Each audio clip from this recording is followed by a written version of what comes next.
2 Corinthiens chapitre 5. Oui. À partir du verset 6. Oui. Jusqu'au verset 7. Uh-huh. Nous sommes donc toujours pleins de confiance.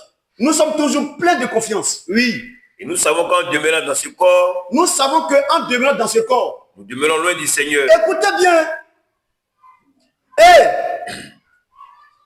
L'apôtre Paul dit, nous savons qu'en demeurant où ça? Où ça? Dans ce corps, on demeure loin du Seigneur.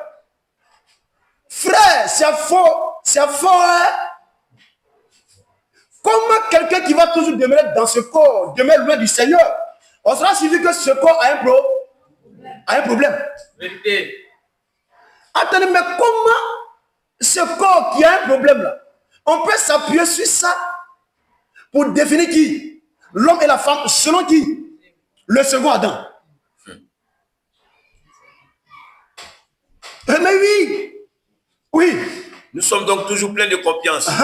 Et nous savons qu'en demeurant dans ce corps, nous demeurons loin du Seigneur.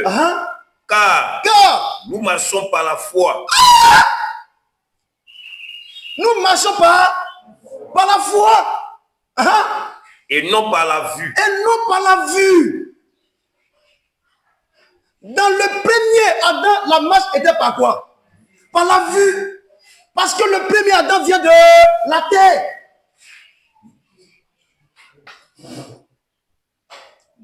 Ou bien? Amen. Si dans le premier Adam, écoutez, dans le premier Adam, tellement l'humanité était quoi? Maudite. L'humanité n'avait pas de partie spirituelle. Donc l'humanité ne peut jamais marcher par la foi. Si l'humanité pouvait marcher par la foi dans le premier Adam, Jésus qui est le dernier Adam ne serait pas en train de venir. Oh bien. Donc tous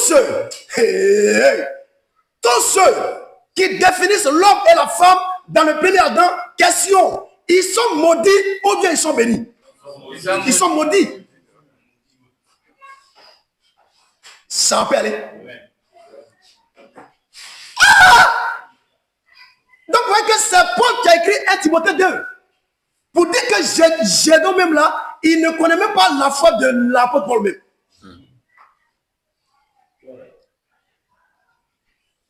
Aïe.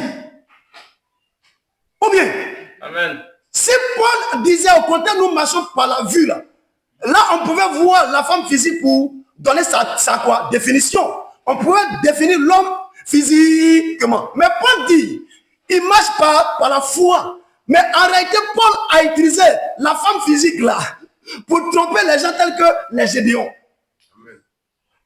Paul a utilisé l'homme physique pour tromper les gens tels que qui? En Gédéon. Pourquoi Paul plante ce décor dans Timothée 2? Paul savait qu'il y avait quoi? Deux Adams. Ou bien? Donc Paul d'abord donne aux gens de pouvoir comprendre le côté physique de la chose afin de pouvoir percevoir le côté esprit spirituel. Ou bien? C'est pas compliqué.